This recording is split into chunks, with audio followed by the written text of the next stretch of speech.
Welcome to basics of mutual fund investing episode 12. So గత 11 ఎపిసోడ్స్లో మనము మ్యూచువల్ ఫండ్స్ గురించి చాలా విషయాలు తెలుసుకుందాం. అసలు mutual fund basics and all. So ఈ ఎపిసోడ్లో అసలు మ్యూచువల్ ఫండ్ పోర్ట్ఫోలియో ఎలా కన్స్ట్రక్ట్ చేయాలి, this is the last episode. So ఇక్కడి నుంచి మనం అసలు ఇక మ్యూచువల్ ఫండ్ పోర్ట్ఫోలియో ఏ విధంగా కన్స్ట్రక్ట్ చేయాలి అన్న దాని గురించి మాట్లాడుతున్నాం. సో బేసిక్గా ఈ ఎపిసోడ్ చూసే ముందు ఈ టోటల్ 11 ఎపిసోడ్లు ప్లస్ ఈ ఎపిసోడ్ మొత్తానికి కూడా ప్లేలిస్ట్ ఉంటుంది. ఆ ప్లేలిస్ట్లోకి వెళ్ళి ఫస్ట్ అవన్నీ చూడండి, అప్పుడే మ్యూచువల్ ఫండ్స్ గురించి మీకు అర్థమవుతాయి. సో మిగతా ఆల్రెడీ కొంచెం నాలెడ్జ్ ఉంది, నాకు ఆ బేసిక్స్ అవసరం లేదనుకున్న వాళ్ళు మాత్రమే దీంట్లో కంటిన్యూ అవ్వండి, లేకపోతే అది మీకు కొంచెం మళ్ళీ కన్ఫ్యూజన్గానే ఉంటుంది. సో బేసిక్ అసలు మ్యూచువల్ ఫండ్ ఇన్వెస్టింగ్స్లో మనకి మ్యూచువల్ ఫండ్ పోర్ట్ఫోలియో కన్స్ట్రక్షన్కి సంబంధించి కొన్ని నియమాలు ఉంటాయి. అసలు మ్యూచువల్ ఫండ్ పోర్ట్ఫోలియో స్టార్ట్ చేసే ముందు మనం కొన్ని ఎజంప్షన్స్ని బ్రేక్ చేయాల్సిన అవసరం ఉంది. సో ఫస్ట్ అసలు మనకి లైఫ్లో రిస్క్ కవర్ అయిందా లేదా చెక్ చేసుకోవాలి. మ్యూచువల్ ఫండ్ ఇన్వెస్టింగ్స్లో డబ్బులు పెట్టే ముందు అసలు మీకు ఒకవేళ ఏదైనా జరిగి మీ ఎర్నింగ్ ఇంటికి రాకపోతే, అంటే మనిషి చనిపోతే ఏమైనా ప్రాబ్లం అవుతుందని ఆలోచించుకొని ఒక ఫస్ట్ మంచి టర్మ్ ఇన్సూరెన్స్ ఉందో లేదో చెక్ చేయండి. అండ్ ఆ తర్వాత ఒకవేళ హాస్పిటలైజ్ అయినట్లయితే దానికి కావాల్సిన ఎక్స్పెన్సెస్ కోసం అని చెప్పి మంచి హెల్త్ ఇన్సూరెన్స్ అనేది మన దగ్గర ఉందా లేదా అనేది చెక్ చేసుకోండి. ఈ రెండు లేకుండా అసలు మ్యూచువల్ ఫండ్ జోలికి వచ్చినా ఎటువంటి ఉపయోగం లేదు. ఫస్ట్ కంపల్సరీ అవన్నీ తీసుకున్న తర్వాతనే దీని వైపు చూడండి. దాని తర్వాత ఎమర్జెన్సీ ఫండ్ వైపుగా చూడాలి. సో ఎమర్జెన్సీ ఫండ్ దగ్గర కనుక మనం కాంప్రమైజ్ అయినట్లయితే బై ఎనీ ఛాన్స్ ఏమైనా అన్సర్టినిటీ ఉంటే మీరు పెట్టే మ్యూచువల్ ఫండ్స్ని మీరే డిస్టర్బ్ చేసుకుంటారు. మన ఇన్వెస్ట్మెంట్స్ని, మన వెల్త్ని మనం డిస్ట్రాయ్ చేయకుండా ఉండాలి అని అంటే నేను చెప్పేది ఎప్పుడు ఒక 2 years కార్పస్ ఉంటే మంచిది అని. బట్ బేస్ కేస్ సినారియోలో 3 to 6 months అన్నా మెయింటైన్ చేయాలి. 3 months మీ బ్యాంక్ అకౌంట్లో ఎప్పుడూ రెడీగా ఉండాలి. అది కూడా లేకుండా అగైన్ మీరు ఇన్వెస్టింగ్లోకి వచ్చినా కానీ మీరు చేసే ఈ వర్కౌట్ అంతా ఫెయిల్ అయిపోతుంది. Majority of the mutual fund investors fail అయ్యేది స్ట్రాటజీస్లో కాదు, ఈ బేసిక్స్ అన్నీ ఐడెంటిఫై చేసుకున్నప్పుడు. సో ఎప్పుడైనా సరే మ్యూచువల్ ఫండ్ ఇన్వెస్టింగ్లో ఫస్ట్ మనం చేయాల్సిన పని మీ గోల్స్ని డిఫైన్ చేయడం, వాటిని ప్రాపర్గా స్ట్రక్చర్ చేయడం. ఒక చిన్న ఉదాహరణ చెప్తా. మీరు ఏదో ఒక వేప చెట్టు నాటి దానికి మామిడి పండ్లు కాయట్లేదు ఏంటి అని ఎదురు చూస్తూ ఉంటే కాస్తాయా? అది కుదరదు కదా. మీకు మామిడి పళ్ళు కావాలంటే మామిడి చెట్టే నాటాలి. సో ప్రతి ఒక్క పనికి ఒక గోల్ ఉండాలి, దానికి ఒక స్ట్రక్చర్ ఉండాలి. మనం ఒక పని చేసి ఇంకొక రిజల్ట్ కావాలంటే కుదరదు కదా. సో అందుకే ఇన్వెస్ట్మెంట్స్ పెట్టేటప్పుడు అసలు మన గోల్ ఏంటి ఐడెంటిఫై చేసి దానికి తగ్గట్టుగా మన ఇన్వెస్ట్మెంట్స్ని ప్లాన్ చేసుకోవాలి. సో బేసిక్గా మన గోల్ని రీచ్ అవ్వడం కోసం ఏ వెహికల్, ఈ మ్యూచువల్ ఫండ్స్లో కూడా ఎన్నో వెహికల్స్ ఉంటాయి. సో బేసిక్గా రకరకాల పార్ట్స్ని తీసుకొచ్చి మనం ఆ జర్నీని కంప్లీట్ చేయడానికి రకరకాల పార్ట్స్ని తీసుకొచ్చి మనం ఒక కస్టమ్ వెహికల్ని తయారు చేసుకోవాలి.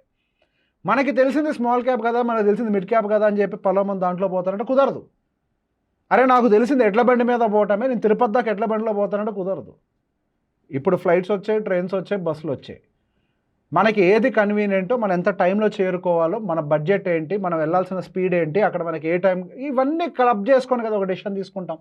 అలానే మ్యూచువల్ ఫండ్స్ విషయంలో వచ్చేసరికి కూడా మనం రకరకాల ఇన్వెస్ట్మెంట్ టూల్స్ని క్లబ్ చేసుకొని, అంటే మ్యూచువల్ ఫండ్స్ ఉన్నటువంటి డిఫరెంట్ టూల్స్ని క్లబ్ చేసి ఒక కస్టమ్ వెహికల్ని తయారు చేయాలి.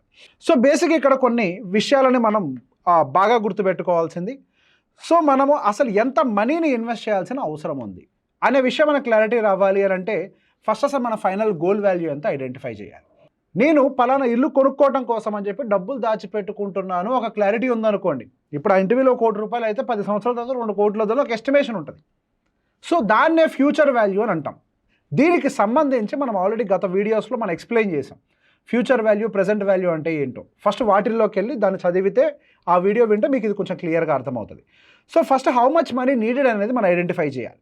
అండ్ ఏ టైం లోపల డబ్బులు కావాలో కూడా ఐడెంటిఫై చేయాలి. ఇప్పుడు ఫర్ ఎగ్జాంపుల్ ఇల్లు అనుకోండి, it can be post phone, మన డబ్బులు అచీవ్ చేయకపోయినా. బట్ ఎడ్యుకేషన్ అనుకోండి పిల్లలది, వీ కెనాట్ పోస్ట్ పోన్. వాళ్ళకి 18 ఏళ్ళు వస్తే వాళ్ళు ఇంజనీరింగ్ కాలేజ్కి వెళ్ళాలి, 18 ఏళ్ళు వస్తే వాళ్ళు ఒక మెడికల్ కాలేజ్లో జాయిన్ చేయాలి. సో ఎంత టైం ఉంది, దానికి ఎంత డబ్బు కావాలి, ఫ్యూచర్ వాల్యూ అండ్ ఆ టైం ఎంత. ఇప్పుడు 5 ఏళ్లలో మా అమ్మాయి చదువు, 10 ఏళ్లలో మా అమ్మాయి చదువు, ఒక క్లారిటీ. ఈ టైం కల్లా నేను ఈ డబ్బుల్ని అచీవ్ చేయాలి. సో ఫస్ట్ అంటే ఎంత అమౌంట్, సెకండ్ ఏంటి, ఏ లోపల మనం దాన్ని అచీవ్ చేయాలి. సో దీన్ని బేస్ చేసుకొని మన కరెంట్ ఏజ్ ఎంత, సో దాన్ని బట్టి మనం ఎంత రిస్క్ తీసుకోగలుగుతాం అనేది కూడా ఒకసారి ఆలోచించుకోవాలి. ఇప్పుడు ఫర్ ఎగ్జాంపుల్ ఏదో రిటైర్మెంట్లో ఉన్న వాళ్ళు అనుకోండి, రిటైర్మెంట్లో ఉన్న వాళ్ళకి ఒక రిస్క్ హెప్టేట్ ఉంటుంది, అండ్ వాళ్ళకు ఉండేటువంటి ఎగ్జిస్టింగ్ ఇన్వెస్ట్మెంట్స్ని కూడా బట్టి కూడా అది మారుతుంది, వాళ్ళకు వచ్చే ఇన్కమ్ని బట్టి కూడా అది మారుతూ ఉంటుంది. సో మీకు ఉండేటువంటి ఏజ్ ఏంటి, మీకు ఉండేటువంటి ఇన్వెస్ట్మెంట్స్ ఏంటి, మీకు ఇన్కమ్స్ ఏంటి, సో బేసిక్గా మీ రిస్క్ ప్రొఫైలింగ్ అనేది ఒకసారి మీరు వర్కౌట్ చేయాల్సిన అవసరం ఉంది. సో బేసిక్ ఇప్పుడు మనం ఏం చేద్దామని అంటే ఒక ఎగ్జాంపుల్స్ తోటి మనం ఈ కేసును మొత్తాన్ని కూడా ఒకసారి ప్లాన్ చేద్దాం. ఫర్ ఎగ్జాంపుల్ ఇప్పుడు ఫస్ట్ కేసు వచ్చేసరికి మనం ఒక కపుల్ లేట్ 20స్లో ఉన్నారు, రీసెంట్లీ మ్యారీడ్ అనుకోండి. వాళ్ళకు ఒక అపార్ట్మెంట్ కొనుక్కోవడం కోసం అని చెప్పి ఒక 1.5 crore అక్యుములేట్ చేయాలనుకుంటున్నారు నెక్స్ట్ 10 yearsలో. ఇది ఒక కేసు. ఇంకొకటి వచ్చేసరికి ఒక మంచి పెద్ద కారు కొనాలనుకుంటున్నాను 5 yearsలో, ఒక 50 లక్షలు నా కార్ అప్గ్రేడ్ చేయాలనుకుంటున్నాను, ఇది ఒక కేసు. ఇంకొకటి వచ్చేసరికి అబ్రాడ్లో నేను వెళ్ళి చదవాలనుకుంటున్నాను, నేను ఒక 20 లక్షల డబ్బులు దాచిపెట్టాలనుకుంటున్నాను, ఇది ఒక కేసు. సో డిఫరెంట్ కేసెస్ని మనం ఒకసారి ఎగ్జాంపుల్ కింద చూద్దాం.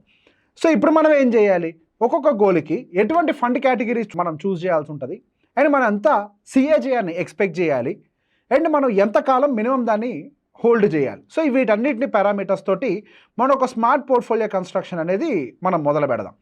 సో బేసిక్ ఇక్కడ కొన్ని విషయాలు మనం ఐడెంటిఫై చేయాల్సింది ఏంటంటే, కొన్ని విషయాలు అవాయిడ్ చేయాల్సినవి ఉన్నాయి. మీరు సొంతంగా చేసుకునేటప్పుడు మీకు ఒక ఫండ్ మేనేజర్ ఉన్నాడు అంటే, మీకు ఒక పోర్ట్ఫోలియో మేనేజర్ ఉన్నాడు, లేకపోతే ఒక ఎంఎఫ్డి ఉన్నాడు, మ్యూచువల్ ఫండ్ డిస్ట్రిబ్యూటర్ ఉన్నారంటే they will take a call. లేదు మీరు ఒక డిఐవై ఇన్వెస్ట్ అయినట్లయితే కనుక మీరు 10-15 ఫండ్లను మీ పోర్ట్ఫోలియోలో పెట్టుకోవడం ఫస్ట్ మానేయండి. ఎందుకంటే మీరు పెట్టిన పర్పస్ ఏంటి, అసలు ఆ ఫండ్ని ట్రాక్ చేయడానికి కూడా మీకు టైం ఉండదు, మీ జాబ్ అది కాదు కాబట్టి. అండ్ రెండోది ఇంకోటి ఏం చేస్తారంటే, ఒకేసారి ఒక 3 లార్జ్ క్యాపులు, ఒక 3 మిడ్ క్యాప్లు, ఓ 3 స్మాల్ క్యాప్లు, 3 హైబ్రిడ్ ఫండ్లు ఇట్లా కొనేస్తుంటారు.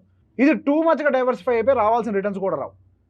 పిక్ చేసుకునేటప్పుడు కొద్దిగా రీజనబుల్గా ఒక మంచి 1 large cap, 1 small cap, 1 mid cap, 1 mid, ఇట్లా ఒక్కొక్క ఫండ్ ఒక్కొక్క కేటగిరీకి ఉన్న కేటగిరీస్లో ఒక్కొక్క మంచి ఫండ్ని మనం పిక్ చేయాలి. ఎలా పిక్ చేయాలి అంటానికి గత వీడియోస్లో కూడా మనం మాట్లాడుకున్నాం. సో సాధ్యమైనంత వరకు పోర్ట్ఫోలియోని క్లీన్గా నీట్గా మెయింటైన్ చేసుకోండి, ఎక్కువ ఫండ్స్ని పెట్టుకోకండి. ఇది నేను చెప్పే డైరెక్ట్ ఇన్వెస్టర్స్కి. అడ్వైజర్ ఉన్న వాళ్ళకి వాళ్ళు డిసైడ్ చేసుకుంటారు ఎట్లా మెయింటైన్ చేయాలి అనేది. సో బేసిక్ ఇక్కడ మనం ఫస్ట్ కేస్ స్టడీ వచ్చేసరికి లాంగ్ టర్మ్ గోల్ ఉన్న వాళ్ళు వాళ్ళ పోర్ట్ఫోలియో కన్స్ట్రక్షన్ ఏ విధంగా ఉండాలో ఒకసారి చూద్దాం. సో ఇందాక మనం మాట్లాడుకున్నట్టుగా ఒక 10 years అండ్ అబోవ్ ఉన్న పారామీటర్ అనుకోండి, young married couple 10 years 1.5 crore వాళ్ళకి టార్గెట్ ఉంది. సో ఎర్లీ ఏజ్ కాబట్టి వాళ్ళ రిస్క్ హెప్టేట్ యూజువల్లీ ఎక్కువగానే ఉంటుంది. దానికి మీరు రిస్క్ పారామీటర్స్ని చెక్ చేసుకోవడానికి ప్రతి ప్లాట్ఫామ్లో మీకు అవైలబుల్ ఉంటాయి.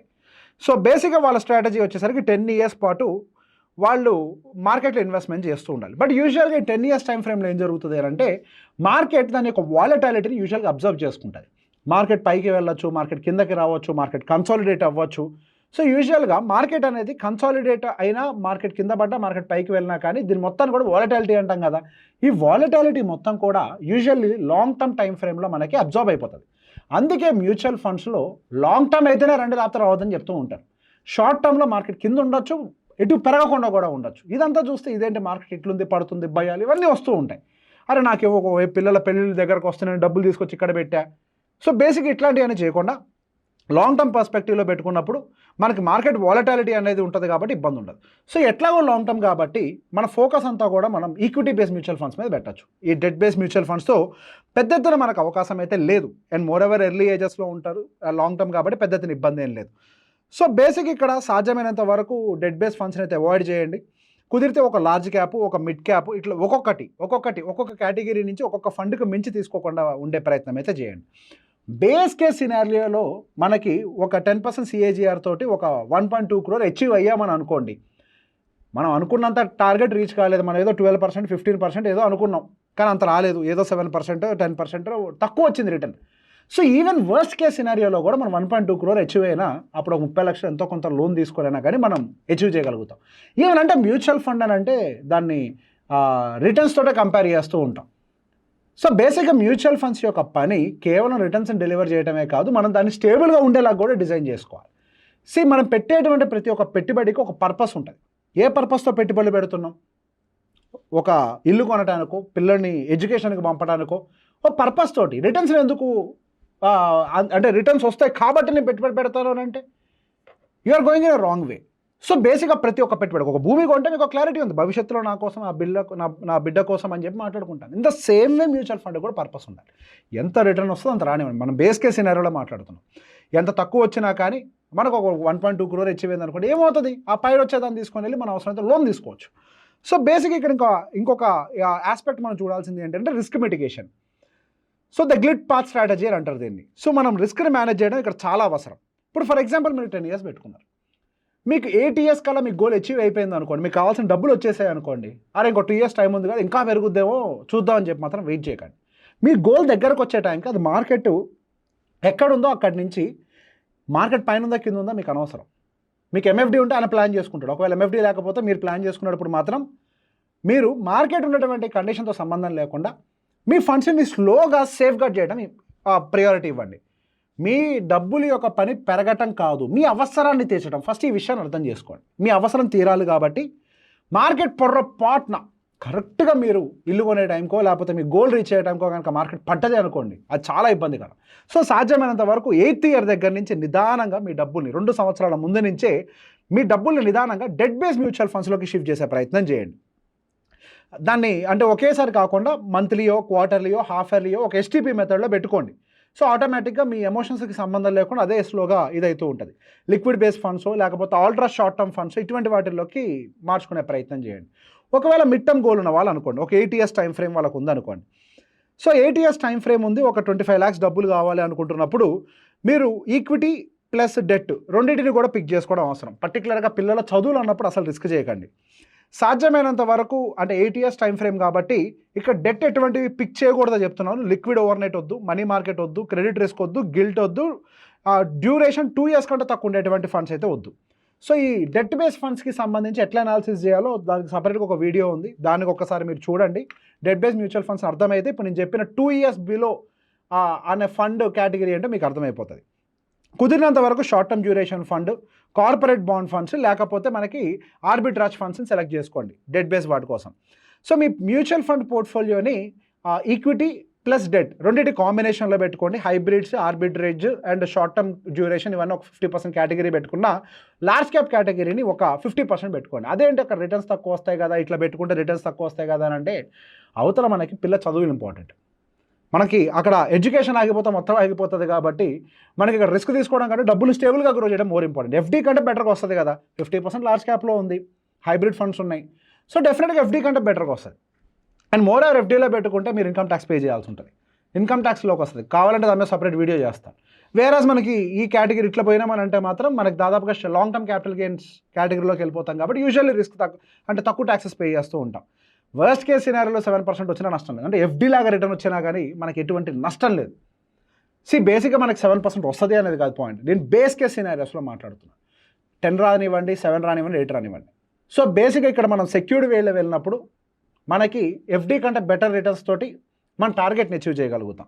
సో బేసిక్గా ఇక్కడ గోల్ ఓరియంటెడ్గా ఉండాలి అంటానికి గల కారణం, మనం పెట్టే ప్రతి రూపాయి ఒక అవసరం కోసం, అవసరం ఆ టైంకి తీరకపోతే ఆ బాధ ఇంకెక్కువగా ఉంటుంది. ఇక్కడ క్యాపిటల్ ప్రొటెక్షన్కి టాప్ ప్రియారిటీ ఇవ్వండి. లాస్ట్ 3 yearsలో 30 ఇచ్చింది, లాస్ట్ 2 yearsలో 25 ఇచ్చింది, ఇదేంటి ఇట్లా తక్కువ చెప్తున్నారు అని అంటే రావచ్చు, నేను రావద్దు అనట్లేదు. ఇంకా 25 lakhs కాకపోతే మీ టార్గెట్ 50 lakhs అచీవ్ అవుతారే, మంచిది, అందరికీ సంతోషం. కాకపోతే క్యాపిటల్ ప్రొటెక్షన్ పాయింట్ ఆఫ్ వ్యూలో ఎండ్ ఆఫ్ ద డే పిల్లల యొక్క చదువే పెద్ద ఆస్తి కాబట్టి సో డెట్ బేస్ ఫండ్స్ని కొంత మ్యూచువల్ ఫండ్స్లో మనం పెట్టుకున్నట్లయితే ఏదైనా ఎమర్జెన్సీ వచ్చినా, ఏదైనా అవసరం ఉన్న పిల్లల చదువుల విషయంలో ఇమీడియట్గా తీసిపోవడానికి అవకాశం ఉంటుంది. సో మ్యూచువల్ ఫండ్ పోర్ట్ఫోలియో అనేది కన్జర్వేటివ్గా కొంచెం ఆలోచించండి. పర్టికులర్గా చదువుల విషయంలో మీకు డిస్ట్రిబ్యూటర్ ఉంటే అది వాళ్ళు ప్లాన్ చేసుకుంటారు, మీరు సొంతంగా చేసేటప్పుడు మాత్రం you give top priority to your capital protection. So ఈ 12 episodes ఓపికగా చూసినందుకు thank you very much. And ఇటువంటి ఎన్నో సిరీస్లతో మీ ముందరకు వచ్చే ప్రయత్నం చేస్తాను.